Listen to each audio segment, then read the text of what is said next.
Municipalidad Provincial de Arequipa, a través de la Gerencia del Centro Histórico y Zona Monumental y la Biblioteca Pública Municipal, continuamos con las tertulias del patrimonio de la ciudad de Arequipa.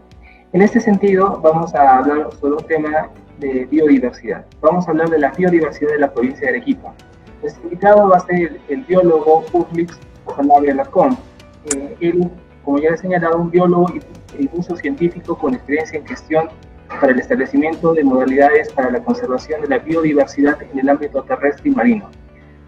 Ha desarrollado también estrategias para su sostenibilidad financiera involucrando a las instancias pertenecientes al Sistema Regional de Gestión Ambiental, articulando los compromisos ambientales del sector privado con las responsabilidades del sector público, así como ha participado en el monitoreo y evaluación de la fauna y flora y en la elaboración de estudios de línea base ambiental con énfasis en la zona marino-costera, así como autor de guías de biodiversidad y fotografía submarina, y entre otros trabajos, además del docente universitario. Doctor Rommel, lo dejo desde este momento en la conducción del programa de las tertulias del patrimonio. Adelante. Muchas gracias, Gonzalo. Bienvenido, Uri Sanabria Alarcón, nuestro invitado de hoy, con quien vamos a conversar sobre la biodiversidad en la provincia de Arequipa. Bienvenido, Uri. Sí. Muchas gracias. Gracias a la municipalidad por invitarme para estos espacios que son tan enriquecedores para todos nuestros conciudadanos. Y gracias otra vez por brindarme la oportunidad, y aquí estoy justo para despejar algunas dudas, ¿no? Y conversar en este espacio. Gracias, Uris, por tu tiempo, y me gustaría comenzar esta tertulia contextualizando a nuestra audiencia acerca del tema que vamos a tratar, la biodiversidad, ¿no? La biodiversidad, ¿qué comprende en la provincia de Arequipa? ¿Qué flora, qué fauna? ¿De qué estamos hablando cuando hablamos de biodiversidad en Arequipa? Sí, correcto. Es importante, como lo mencionas, contextualizar la biodiversidad. Muchas personas, muchos de ciudadanos a pie dicen, ¿no? Biodiversidad, ¿no? Vida, biodiversidad. Entonces imaginamos flora y fauna, que es lo primero, ¿no? Y a veces el problema con la biodiversidad es que a veces no se conoce, ¿no? Entonces, flora y fauna. Entonces, flora, y a veces muchos pensamos en bosques de pinos, ¿no? Y fauna, ¿no? Y piensan mucho a niveles de otros continentes. Pero en realidad la biodiversidad la tenemos cerca, ¿no? Nosotros somos partes de la biodiversidad. La biodiversidad, vamos a comprenderla, tiene 4 niveles. Antiguamente tenía 3, ¿no? El primer nivel, el más grande, ¿no? a nivel de una organización ecológica, vienen a ser los ecosistemas, ¿no? Los grandes ecosistemas, eso forma parte de la biodiversidad, ¿no? Entonces, si nosotros estamos de repente caminando por el centro de la ciudad, o estamos por Characato, en alguno de estos lugares, y miramos hacia nuestros volcanes y hacia las pampas, ¿no? Y los desiertos, y ahí vamos a encontrar esos grandes ecosistemas, ¿no? Empezamos a ver la puna, los nevados, y si estamos por el centro vemos nuestro río Chili, ¿no? Ese valle es un valle, digamos, donde hay también todo es un ecosistema, ¿no? Un ecosistema acuático, etc. Pero eso hablamos a nivel de ecosistemas. Posteriormente, otro de los niveles de la biodiversidad vienen a ser las especies, ¿no? Es decir, en estos ambientes tan grandes vamos a darnos cuenta que hay árboles, de repente hay aves, hay mamíferos, ¿no? Y cada uno de esos mamíferos tiene, por ejemplo, hay diferentes especies. Si estamos otra vez por el Valle de Chilina, ¿no? De repente empezamos a encontrar los chihuancos, ¿no? Esa es una especie, ¿no? En realidad es un nombre común, ¿no? Pero chihuancos, vemos tanquitas, por ahí vemos cernícalos, unos ranitas, bueno, unos sapitos, lagartijas. Entonces esas son las especies, ¿no? Entonces ese es el segundo nivel de la biodiversidad. El tercer nivel de la biodiversidad viene a ser la diversidad genética, ¿no? Los genes, la gran diversidad de genes que tiene cada especie, ¿no? Cada individuo, ¿no? Entonces, ese es otro de los, y que tiene un gran potencial ahora último, ¿no? Es lo que permite hacer las hibridaciones, las adaptaciones, los cultivos, etc. Y un cuarto nivel viene a ser la diversidad cultural.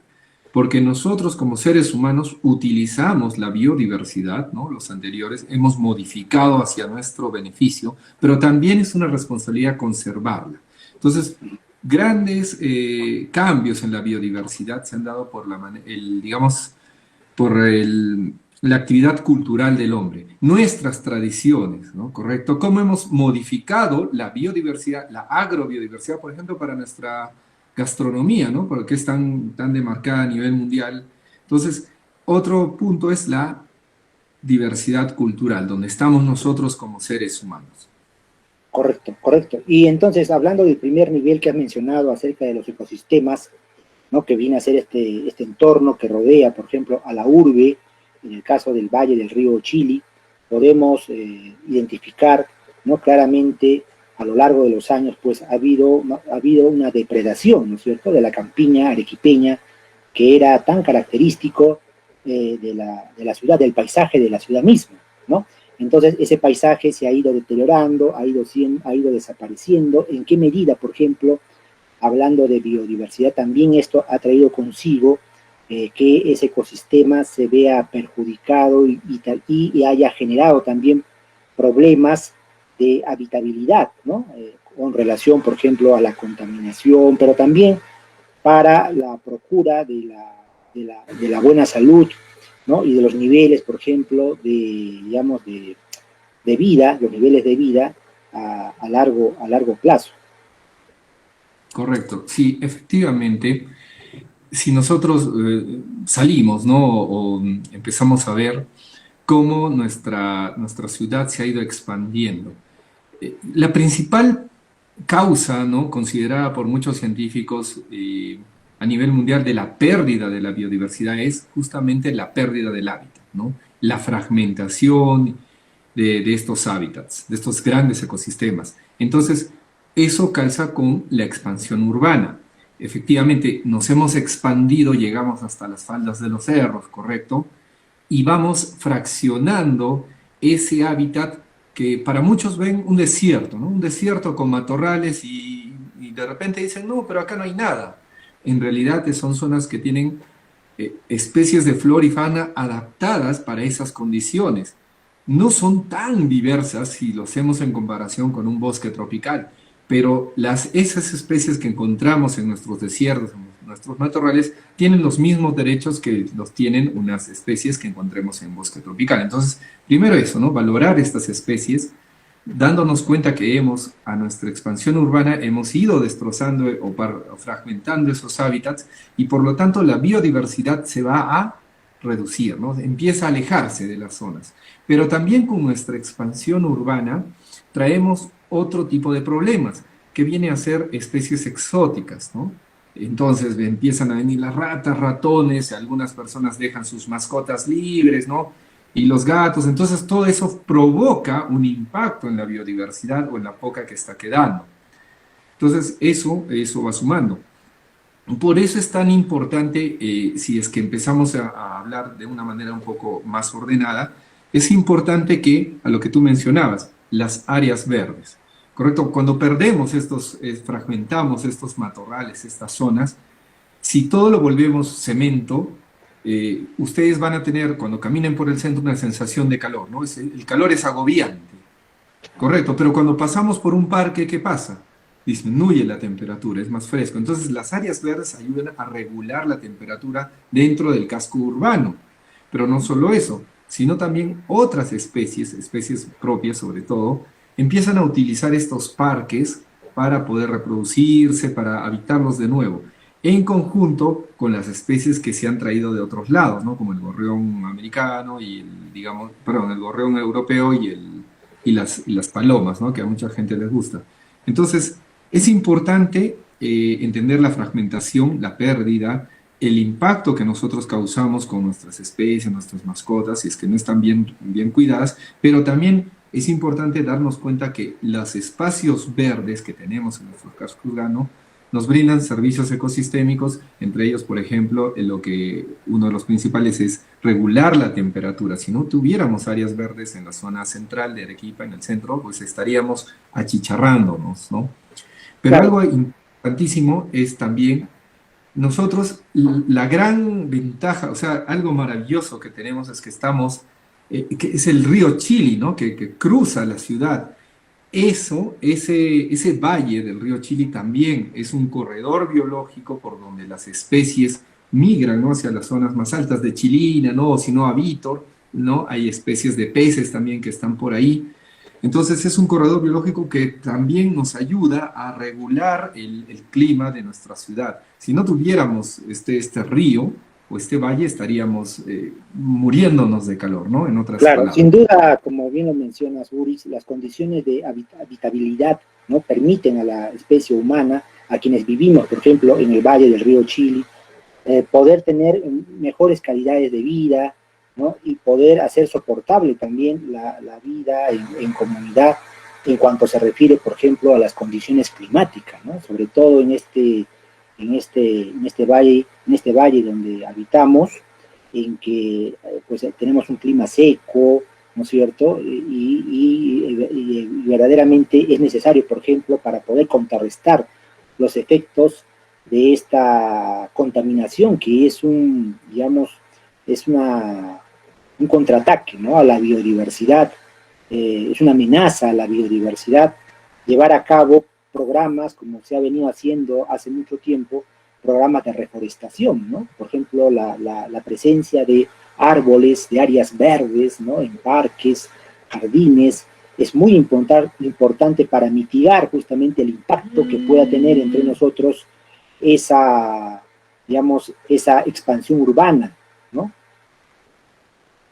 Sí, efectivamente, todo suma, ¿no? Y las campañas de reforestación son muy importantes. Es importante mantener estas áreas verdes, estos jardineles, estos parques dentro de nuestro casco urbano, sobre todo. O sea, estamos hablando, otra vez lo repito, en el casco urbano, ¿no? Lo que vi al diario, ¿no? Y es muy importante valorar esto. Bien, después de la pausa vamos a continuar hablando sobre este interesante tema, la biodiversidad en la provincia de Arequipa. Regresamos, amigos.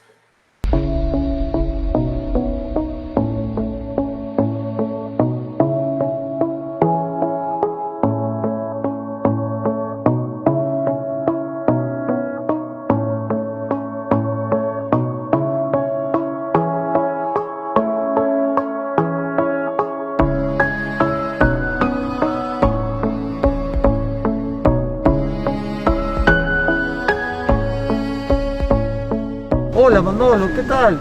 ¿Y qué pasó? ¿Y ese color de polito? Los colores no definen un género. Yo soy libre de escoger lo que me pongo. Más o menos cuándo vamos a poder salir otra vez. ¡Hola Pepe! ¿Y ahora qué pasó, Pepe? Es que otra vez tuve problemas con mi enamorada. No sé qué hacer. Ay, Pepe, recién te das cuenta. Mujer que no molesta es hombre. Entonces, ¿ahora qué hago? Ay, Pepe, ponte los pantalones y no estás pisado. ¿Sabías que hay espacios de reflexión para hombres donde podemos aprender a solucionar problemas sin violencia con nuestra pareja, con nuestros hijos e hijas y nosotros mismos?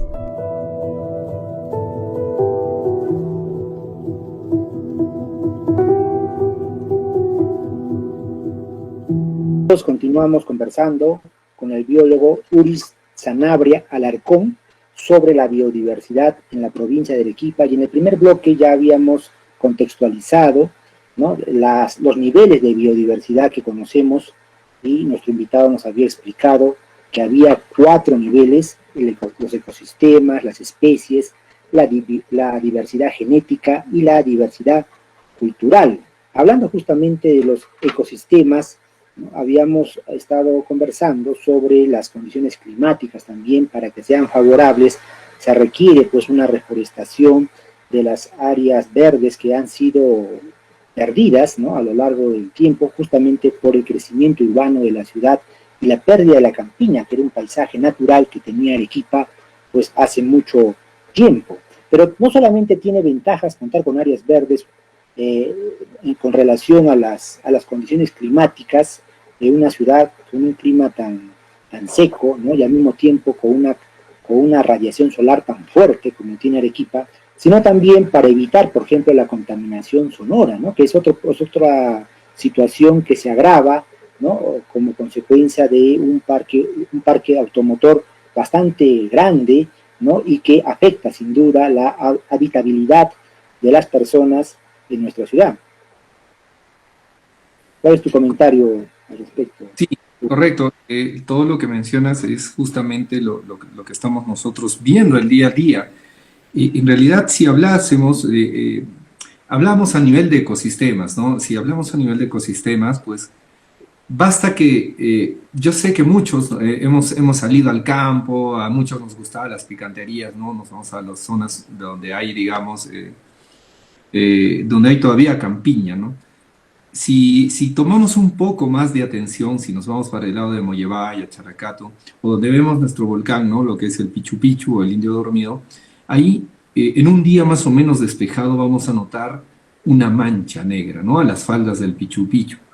Entonces muchas personas se preguntarán qué es eso. En realidad eso es uno de los grandes pulmones que tenemos como ciudad. Eso es el bosque de Queñua del Pichu Pichu, ¿no?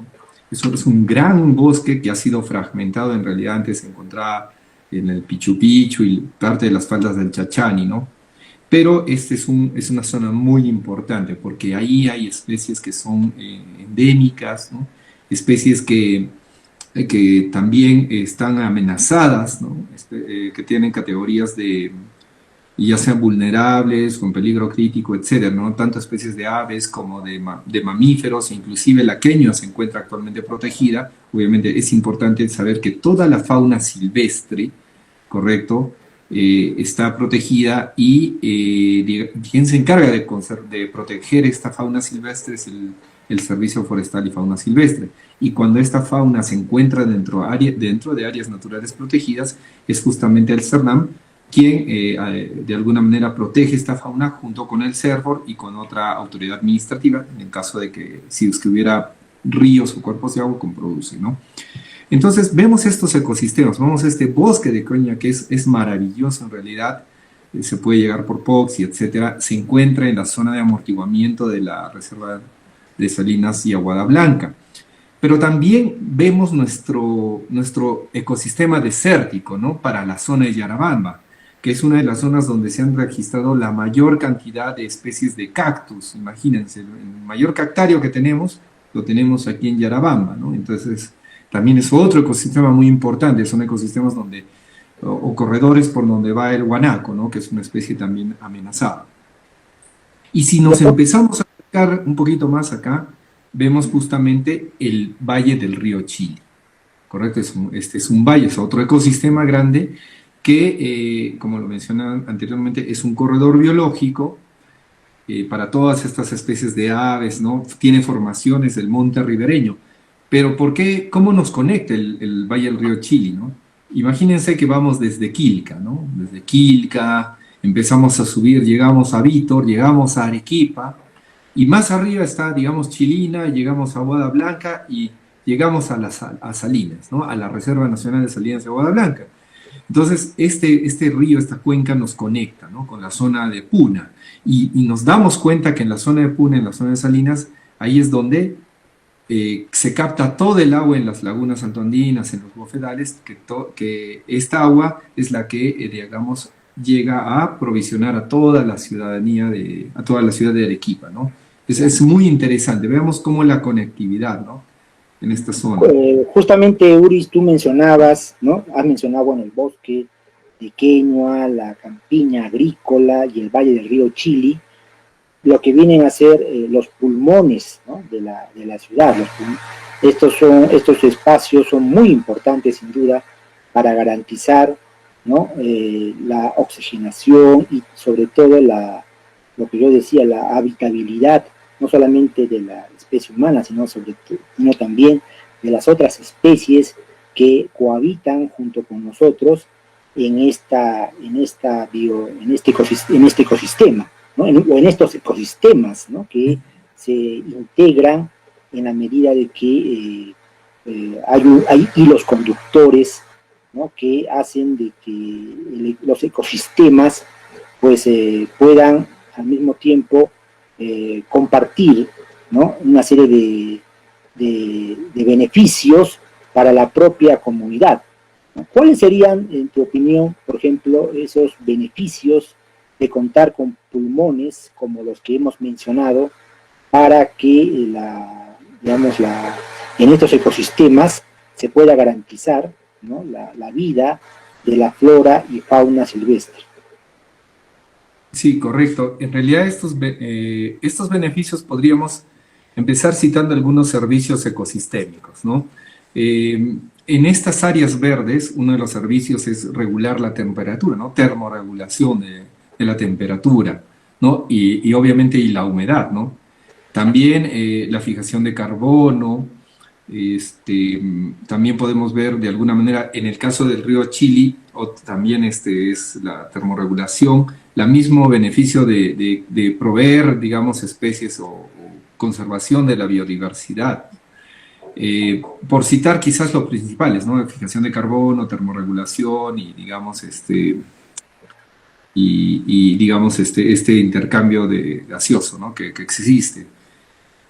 Pero en realidad hay otros servicios ecosistémicos que están ahí, ¿no? Yo he mencionado los que son susceptibles de acuerdo a ley, digamos, a poder elaborar un mecanismo de retribución por servicios ecosistémicos, pero en realidad hay muchos servicios, ¿no?, que nos están brindando estas zonas. Claro. Y uno de los que podemos ver es también este servicio turístico, ese servicio cultural, ¿no? Muchas personas van y visitan el valle, bueno, ven el puente, desde el puente Grau ven el valle, ¿no? Pero se van hacia hacer las caminatas en Chilina, ¿no? Entonces ese es un turismo que te acerca con la naturaleza, ¿no? Y es también un tipo de servicio ecosistémico que brinda este valle, ¿no? Esto estaría relacionado, por ejemplo, al tema de la recreación y de la educación, ¿no es cierto? Que permite, por ejemplo, en el primer caso de la recreación, ser estos ecosistemas, ¿no?, un atractivo turístico también para nacionales y extranjeros que puedan conocer in situ esa biodiversidad, flora y fauna, ¿no?, pero que además, como se sugiere, también podría, por ejemplo, hacerse pedagogía explicando qué especies animales existen en estas reservas naturales o también parques, ¿no?, que son administrados, por ejemplo, por los municipios y que algunos de ellos, no todos por cierto, pero tienen fauna silvestre. Sí, efectivamente, la mejor manera para que las personas puedan valorar, digamos, a las especies, valorar nuestra biodiversidad es conociéndola, es acercándose, ¿no? Entonces, efectivamente, las áreas verdes, uno cuando va, pongamos, ¿no?, nuestro parque más emblemático, que es el Parque Selva Alegre. Entonces, si nosotros lo visitamos y nos empezamos a fijar, ¿no?, empezamos a tener curiosidad, por ejemplo, tan solo observar las aves, vamos a darnos cuenta que hay un gran número de especies que habitan ahí, que están anidando, ¿no?, en el parque, ¿no? También los árboles que se han plantado, muchas son especies de otros lugares, pero igual han formado todo un parque, ¿no? Y sobre todo, sí, exactamente, y entonces podemos ir ahí a aprender. Los colegios pueden organizarse, los grupos de scouts, las redes juveniles, entonces decidir, ¿no?, ir y conocer parte de esa biodiversidad urbana que tenemos. Pero perfecto, Uris. Vamos a continuar conversando sobre este tema tan interesante, ahora hablando sobre las especies, ¿no?, que forman parte de esta biodiversidad, luego de la pausa.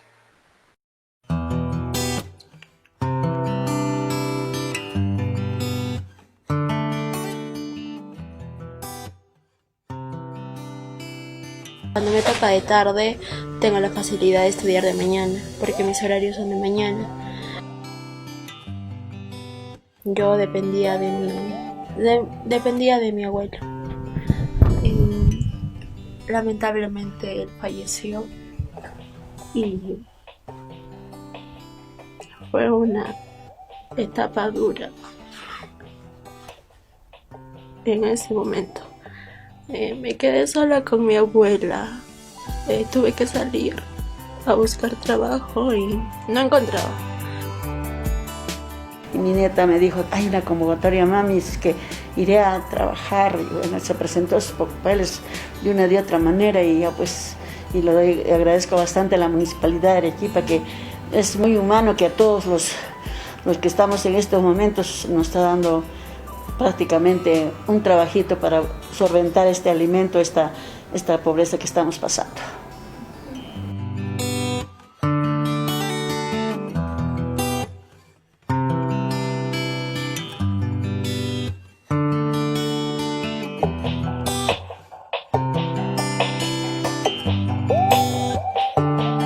Continuamos con el biólogo Urich Sanabria Alarcón hablando sobre la biodiversidad en la provincia de Arequipa, y estábamos en el segundo bloque entrando a tratar el tema de las especies en la región Arequipa, y me gustaría preguntarle cuántas especies, ¿no?, tenemos en la región Arequipa que han sido ya, digamos, que han sido ya identificados, ¿no?, registrados, por supuesto, y que evidencian esa biodiversidad en la flora silvestre.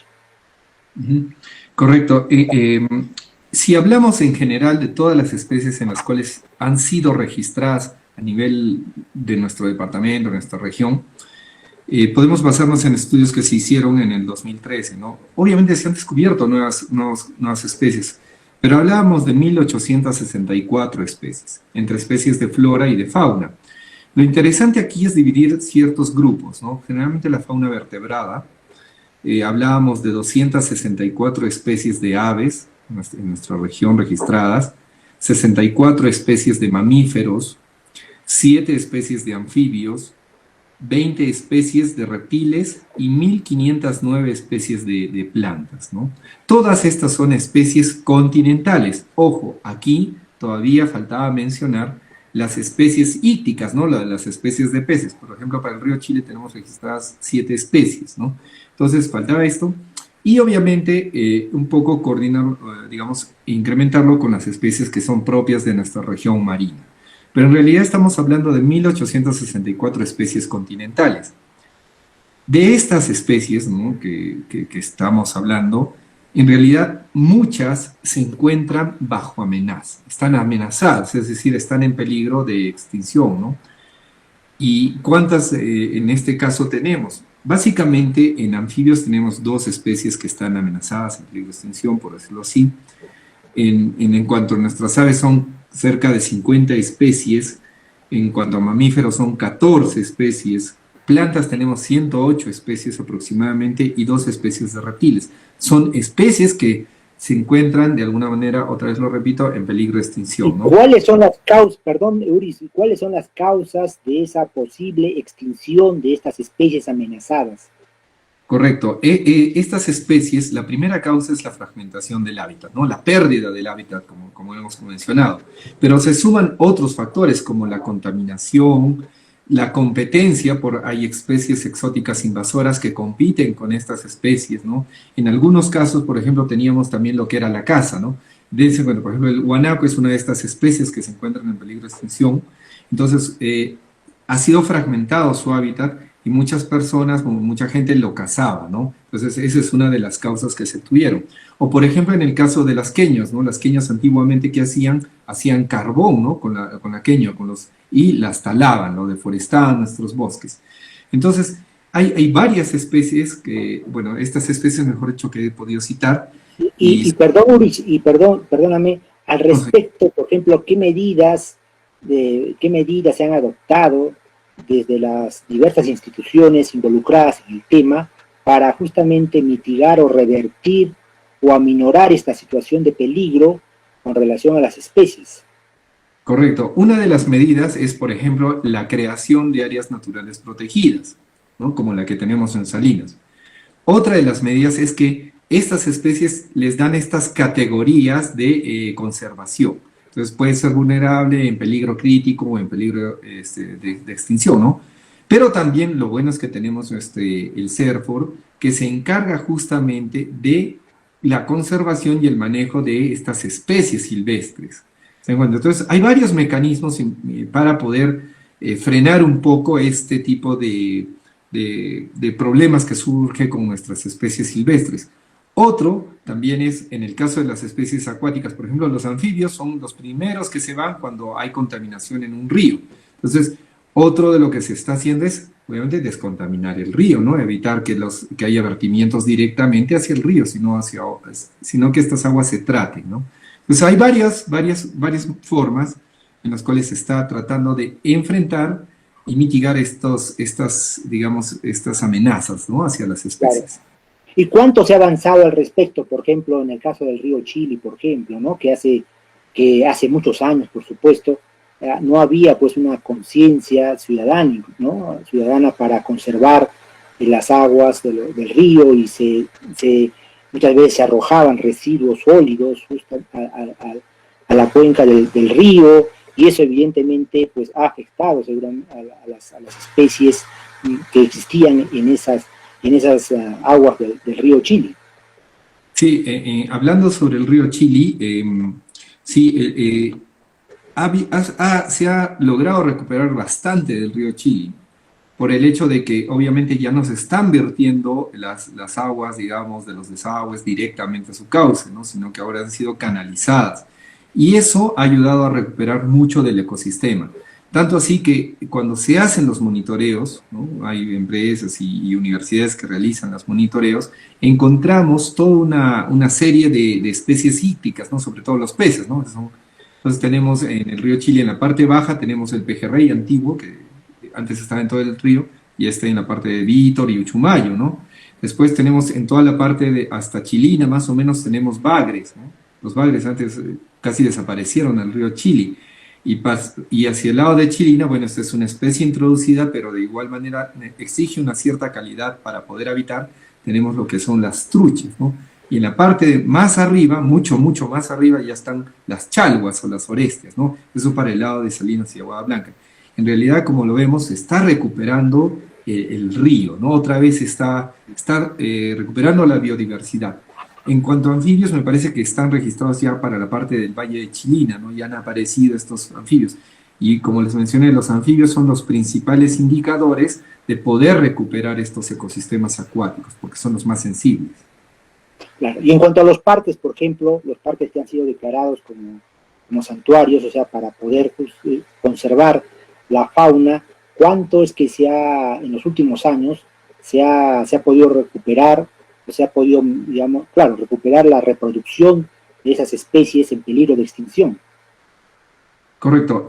Si hablamos, digamos, de en estas áreas naturales protegidas, pues Salinas es un muy buen ejemplo de conservación, ¿no? Donde todos los camélidos silvestres se manejan de alguna manera, bueno, la vicuña, ¿no? Bueno, tenemos los domesticados también. Por otro lado, tenemos esta reserva conserva mucho el ecosistema o el hábitat del guanaco, ¿no? Y también de otras especies de depredadores, por ejemplo, como los pumas, hay zorros, etc. Y cachas, en realidad en Salinas se hace muy buen manejo de camélidos, sobre todo, y también sobre lo que es cosecha de agua, ¿no? Entonces, yo podría decir que es un éxito en cuanto a conservación, ¿no? Y que debemos apoyar, ¿no? La gestión de Salinas. Salinas está dentro de la provincia de Arequipa, ¿no?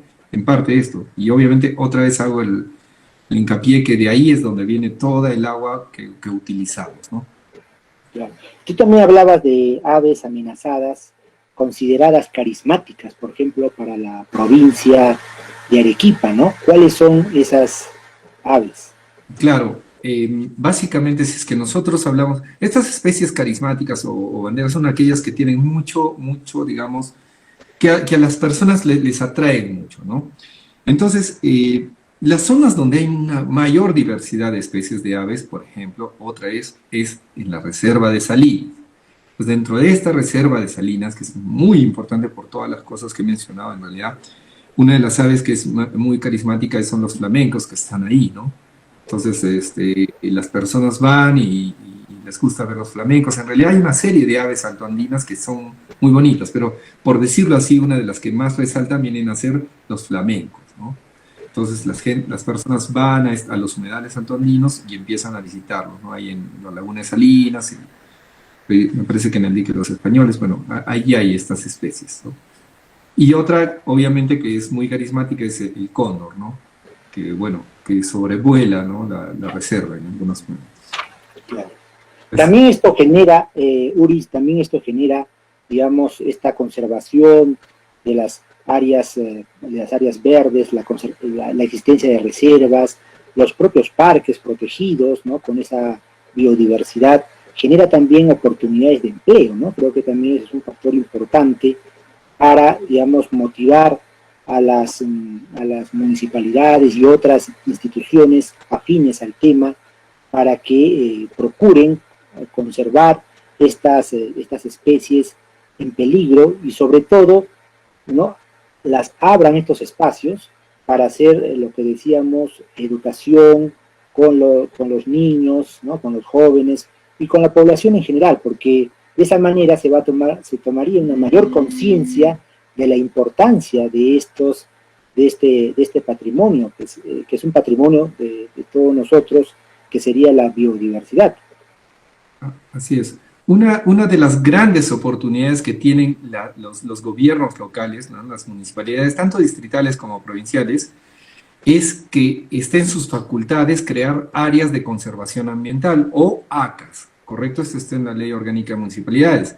Entonces, el gobierno local, obviamente en un territorio que sea propio de la municipalidad, obviamente, que es lo mejor, puede crear estas áreas de conservación ambiental que tienen varios fines, ¿no? Uno es la conservación de la biodiversidad, pero también en estas áreas, y esto está muy ligado a la conservación de la biodiversidad, está la conservación de tradiciones, ¿correcto? Como les menciono, esa es una de las herramientas muy, muy buenas que tienen. Muy potentes. Uris, en realidad este es un tema que da para más, es un tema muy amplio y nos ha alegrado mucho poder contar contigo el día de hoy para hablar sobre la biodiversidad en la provincia de Arequipa. Amigos, los invitamos la próxima semana para que nos sigan acompañando con un nuevo tema. En esta oportunidad hablaremos sobre Arequipa del siglo XVI y nos acompañará el historiador Elar Fuentes Ruelas. Y por supuesto, como siempre, agradecer a la Asociación Peruana de Estudiantes de Historia por apoyarnos en la difusión de las tertulias. Muchas gracias, Urich. Muchas gracias a todos y grandes éxitos. Gracias a ti y nos vemos con ustedes la próxima semana.